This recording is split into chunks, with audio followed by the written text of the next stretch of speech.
I went to find a Teochew monk who was staying in Ipoh for 20 over years, but he's Thai. So, because he couldn't get Malaysian citizenship, he went back to Thailand. So I went to visit him. And then he advised me, I said, if you want to stay in Thailand and practice, you should ordain, otherwise you can be accused of being a false monk, wearing Thai robes, but you are not ordained in the Thai tradition. So I took the ordination, and then I stayed with him for 3 months. After that, I went to Wat Pa Nanachat, which is a branch monastery of Ajahn Chah. Ajahn Chah is another famous monk in Thailand. And Wat Pa Nanachat is actually translated as the International Forest Monastery, all Western monks. At that time, I went there, I spent my first vasa, 3 months there. At that time, 12 of us were there. 10 of them were Western monks, 2 Malaysians.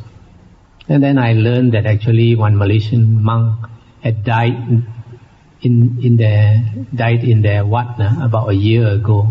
He was from Ipoh. He went on alms round and got bitten by a rabid dog. And they didn't realize that the dog was rabid. So he died. It was a very sad case because his parents didn't want him to ordain. And against his parents' wishes, he ordained. And they kind of disowned him. So he died in Thailand, never came back. So I spent my first vasa there. You know, orang putih, they like to read a lot. So the library is stock full of books. So I studied the suttas there. And when I studied the suttas, I found that, a lot of contradiction between Theravada and Mahayana teachings. Because I had spent 9 years in Mahayana, I was very familiar with the Mahayana teachings. So when I read the Theravada suttas, the discourses of the Buddha, I found a lot of contradictions. Then when I started thinking, then I realized, if one sees white, one sees black, both cannot be correct. Yeah. So you have to think which one is correct. Then I realized that even in Mahayana sutras, there are contradictions. So I was happy to change to Theravada.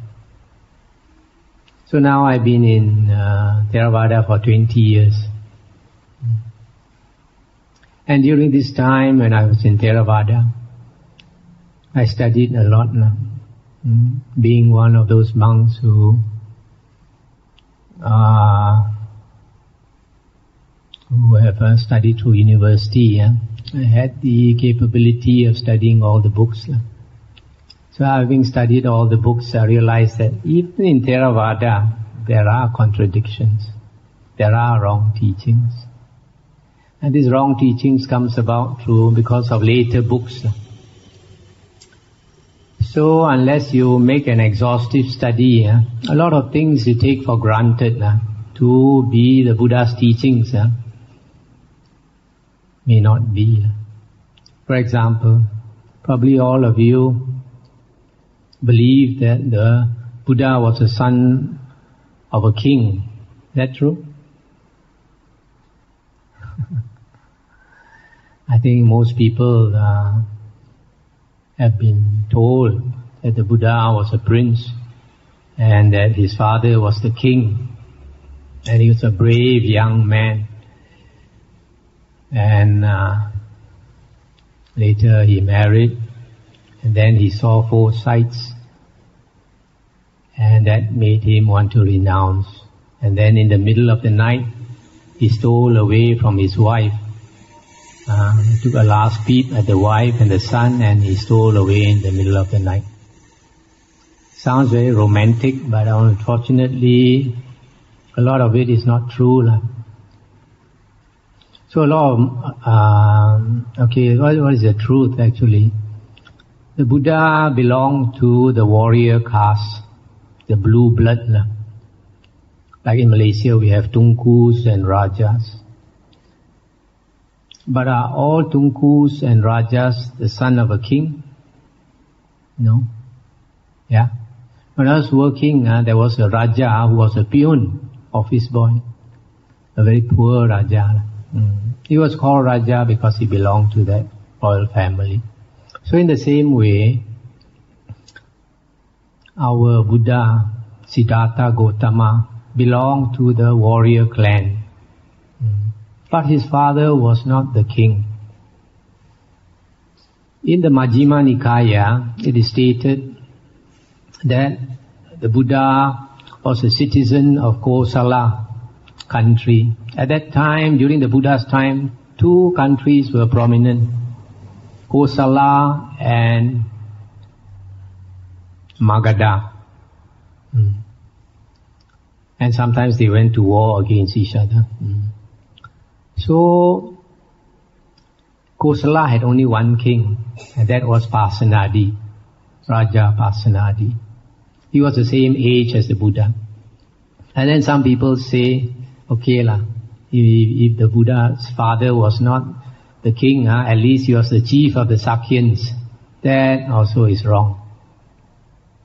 The chief of the Sakyans was a man called Bhaddiya. And he was a very good friend of Anuruddha, Arahant disciple of the Buddha. So, when Anuruddha decided to renounce, he asked his parents' permission, and his parents loved him so much, they did not want to give him permission, and he kept begging his parents for permission to renounce. So his parents thought his best friend is Bhaddiya, the chief of the Sakyans. So they gave him a condition. If your good friend Bhaddiya will renounce, we will also let you renounce. So he went to ask his friend Bhaddiya to renounce. His friend said, I don't want to renounce. I'm happy as I am, being the chief of the Sakyans. So he kept persuading his friend. He said, if you don't renounce, I cannot renounce. My parents put this condition for me. So he's being his very good friend. His friend said, you give me 7 years to think about it. After 7 years, then I will renounce. Then he said, 7 years is too long to wait for you. So his friend said, 6 years. 5 years, 4 years, until finally 1 week. So he said, okay, 1 week is not too long to wait. So after 1 week, he put his everything in order in his family. Then Bhaddiya went to renounce with Anuruddha. And then a few of these royal family princes, they renounced together.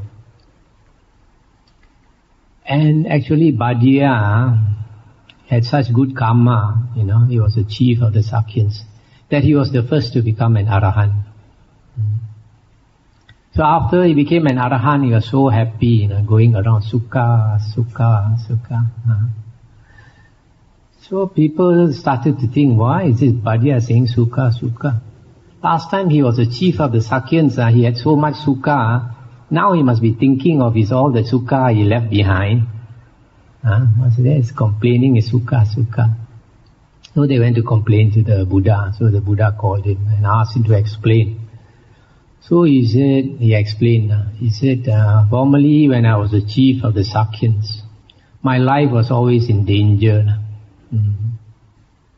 So I had bodyguards around me all the time. During the day, everywhere I went, my bodyguards followed me. At night also, my palace was surrounded by bodyguards. In spite of all that, I lived in constant fear for my life. But now, I have no more this fear. He was hinting that he was an Arahant, no more self. He said, I go anywhere, I'm not afraid. So the Buddha confirmed that he had become an Arahant. So you see from here, some of these things you won't know unless you read the Vinaya books. So Bhaddiya was the chief of the Sakyans. And the other point was when the Buddha decided to renounce, he did not steal away from his family in the middle of the night. Actually, in the Majjhima Nikaya, it is stated in broad daylight, he decided to walk away from the house. He put on yellow robes, cut off his hair, and his parents pleaded with him and cried and pleaded with him. In spite of his parents pleading with him, he left in full view of them, walked out of the house. Why? Because if you study the suttas, he had to go this way. In the Gatikara Sutta, in the Majjhima Nikaya, the Buddha said that he only actually met only one Buddha. Later books said that he met 24 Buddhas, that he made a vow to become a Buddha and all that. All that is rubbish. In the suttas, he only met one Buddha, and that was Buddha Kassapa. And when he met Buddha Kassapa, at that time he was a Brahmin. And being a Brahmin, he had no faith in the Buddha Kassapa. But his best friend was an Anagamin, disciple of the Buddha, even though he was a lay person, the pot maker, Bhatikara. And his friend asked him many times to go and see the Buddha. He was not interested. He said, why go and see a shaveling monk? So his friend had to pull him, he pulled back until his friend pulled him by the hair. You know, at that time he was a Brahmin, high caste, and his friend was a pot maker, Pariya, low caste. You cannot pull a high caste man by the hair, you can get killed for it. So his friend, this Brahmin, our Bodhisattva, he was shocked. He asked his friend, is it that important? I mean, what he meant was, is it so important you dare to pull my hair? His friend said, yes. He said, okay, you let go of my hair, I'll go and see your teacher.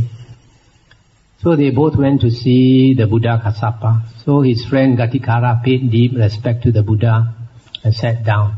But our Bodhisattva, he just said, hello, and sat down.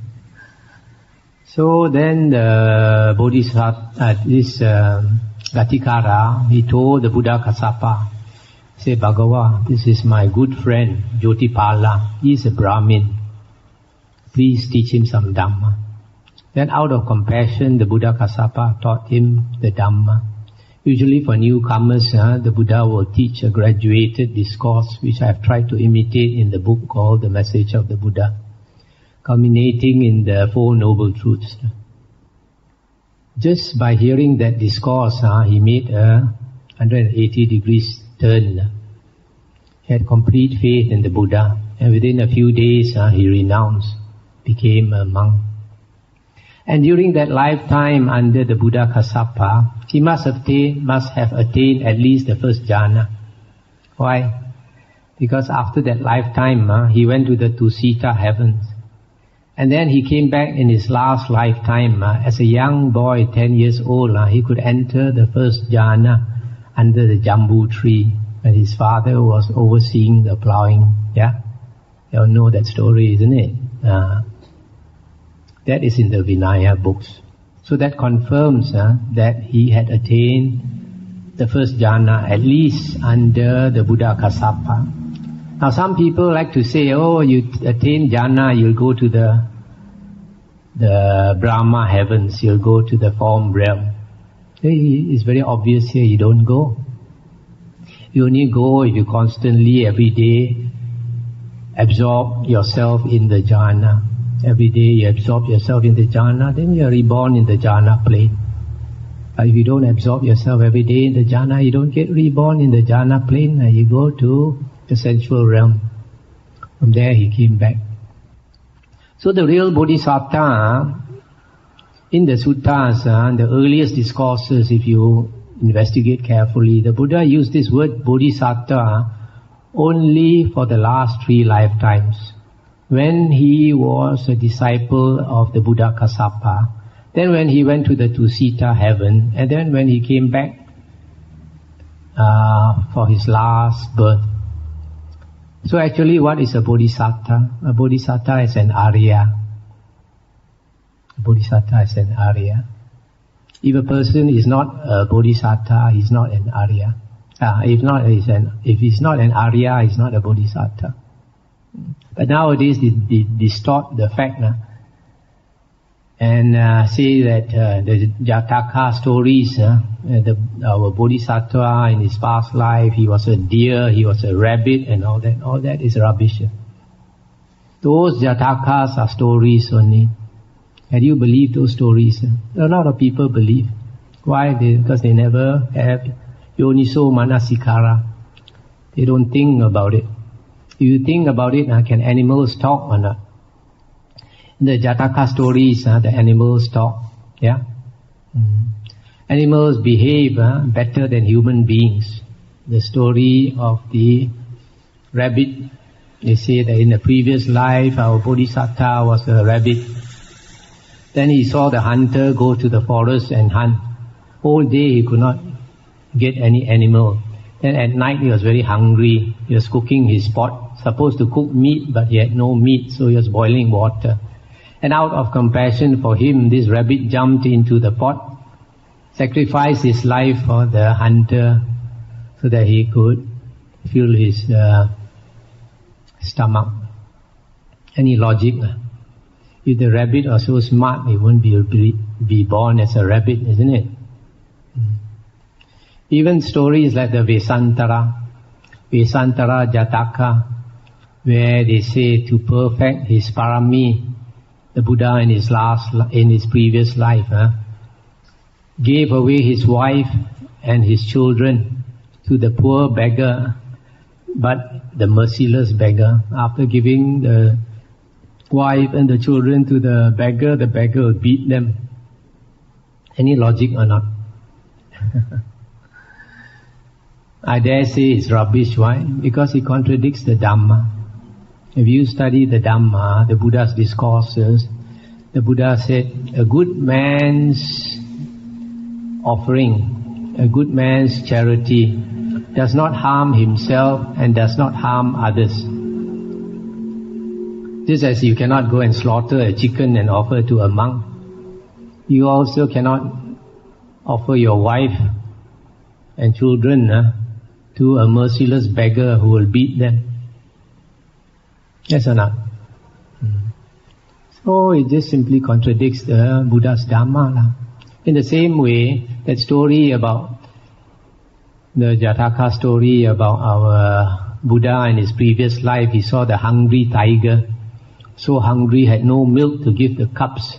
So the Buddha in his past life committed suicide, jumped down from the hill, killed himself to offer the tiger.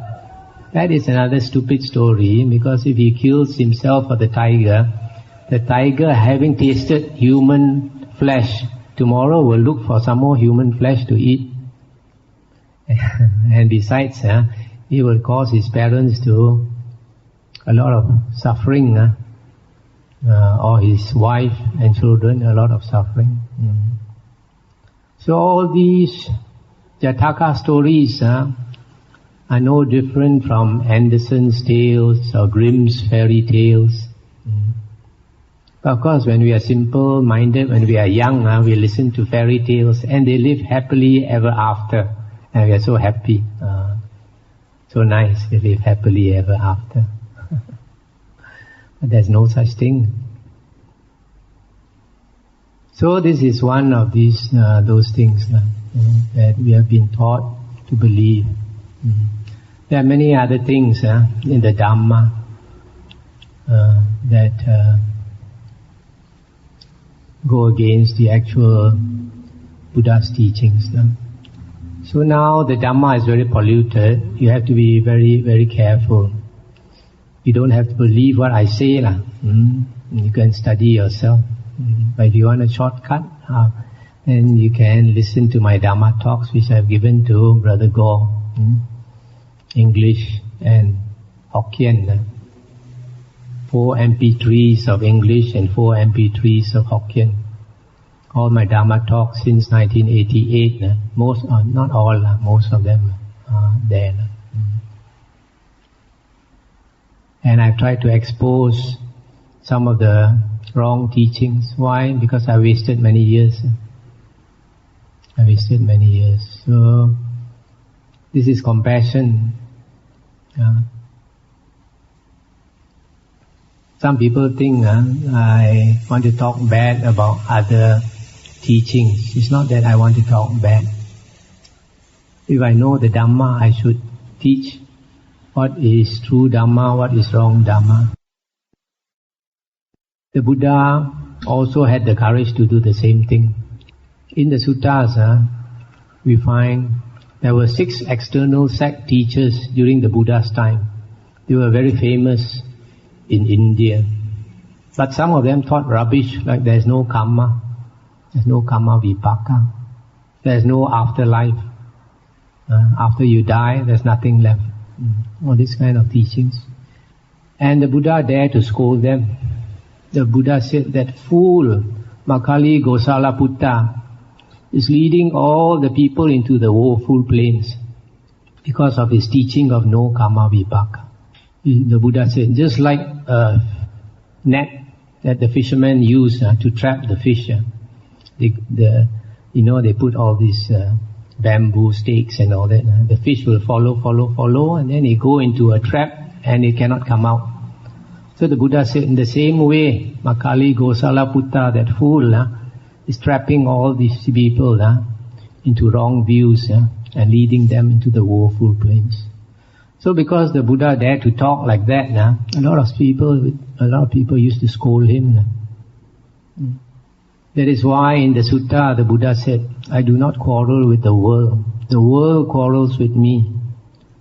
He who teaches the Dhamma does not quarrel with the world. Also in the Anguttara Nikaya, the Buddha said, those monks who teach what is our Dhamma as Dhamma, they are leading a lot of humans and devas into wrong view. They are causing hardship and suffering to all these people, and they create a lot of demerit for themselves.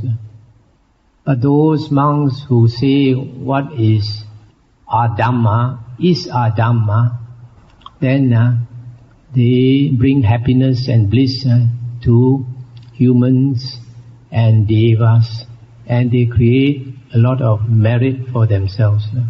So the Buddha is encouraging us to point out what is our Dhamma as our Dhamma, what is Dhamma as Dhamma.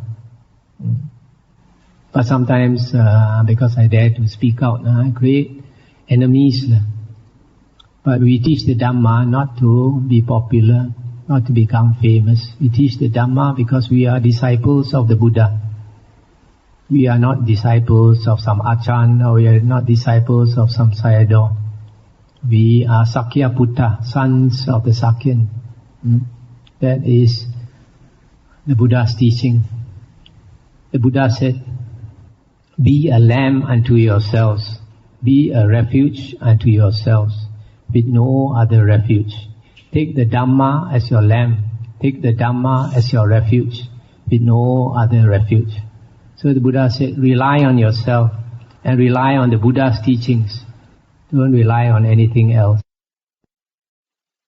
In the Anguttara Nikaya, the Buddha said, in the future, there may be some monk who is very senior and very famous, so famous that he has a lot of disciples, monk disciples, nun disciples, and lay person disciples, a large following.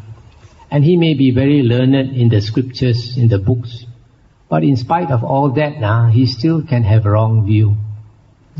So don't think that some monk is world famous, that everything he teaches is correct. That is why when the Buddha was about to enter Nibbana, Venerable Ananda asked him, Bhagavan, after you are gone, whom should we follow as our teacher? They probably thought that the Buddha was going to appoint Venerable Kassapa or somebody as the successor. The Buddha said no. The Buddha said, after I am gone, take the Dhamma Vinaya as your teacher. Also in another sutta, in Anguttara Nikaya, the Buddha said, if some monk says that such and such is the Buddha's teachings, don't welcome it, but don't scorn it also. Compare what he says with the suttas and the Vinaya. If it is in agreement with the suttas and it is in agreement with the Vinaya, take that to be the Buddha's words and follow it. But if it contradicts the suttas and it contradicts the Vinaya, then you can be sure that it's not the Buddha's words and reject it. So, Vinaya, you see, concerns monks. Nowadays only monks. So for lay people, your teacher, now that the Buddha is not around, is the suttas. And I've tried to point this out in a book I wrote called Liberation. I did not bring many copies because books are heavy to carry. I gave 4 copies to Brother Gore. Another 4 copies on meditation to Brother Gore. If you all are interested, you can either photostat it or reprint it. Doesn't cost very much to reprint, less than $1, provided you print 2,000 or 3,000 copies. So, I think I'll take a breather and invite any questions. What is the Buddha's advice concerning politics? Politics is something it's okay for lay people to go into, but not for monks. If monks go into politics, they put themselves at great risk. You see, in Myanmar, in Burma, monks like to go into politics, and also in Sri Lanka. But what happens is that, like in Myanmar, many of them get jailed.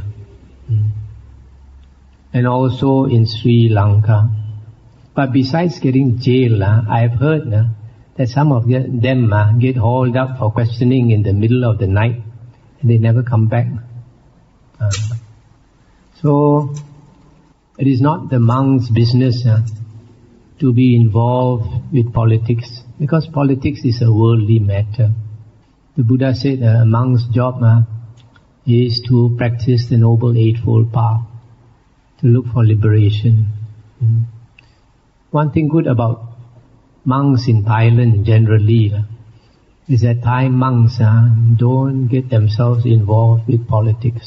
That is why a few years ago, when there was political unrest in Thailand, particularly in Bangkok, there was a photo taken. There was curfew and nobody was allowed to go into the streets. But the monks, as usual, every morning they come out on arms round in the bath. And the soldiers would not shoot them. The soldiers would not obstruct them. They can go on their arms round, because the soldiers know and the government knows that the monks don't dabble in politics. They still can chari makan, they still can practice. But like in Burma, there's hardly any forest monasteries now. Not like in Thailand. Thailand, you go to remote areas, you find everywhere forest monasteries. In Myanmar, if you are a monk there and you try to be a forest monk, you go from district to district, you know what happens? You go to one district, they suspect you of being a government spy. And they ask you some questions in their local dialect. If you can't answer properly, they kill you. So, Thailand is, even though there are some Thai monks who go wrong ways, corrupt monks, but actually the percentage is much less. Thailand is a country with between 200,000 to 300,000 monks. So even if you take 1% of monks who are corrupt, how many already? 1% is not much. But Thailand being a country where they are quite open, If a monk gets out of line, they'll publish it in the newspaper. Not that monks in Sri Lanka or Myanmar don't do the same thing. They do the same thing, but nobody publishes it in the newspaper. So there is a saying among Theravada countries, if you want to study the suttas, go to Sri Lanka. If you want to study the Vinaya, go to Thailand. If you want to study the Abhidhamma, go to Myanmar.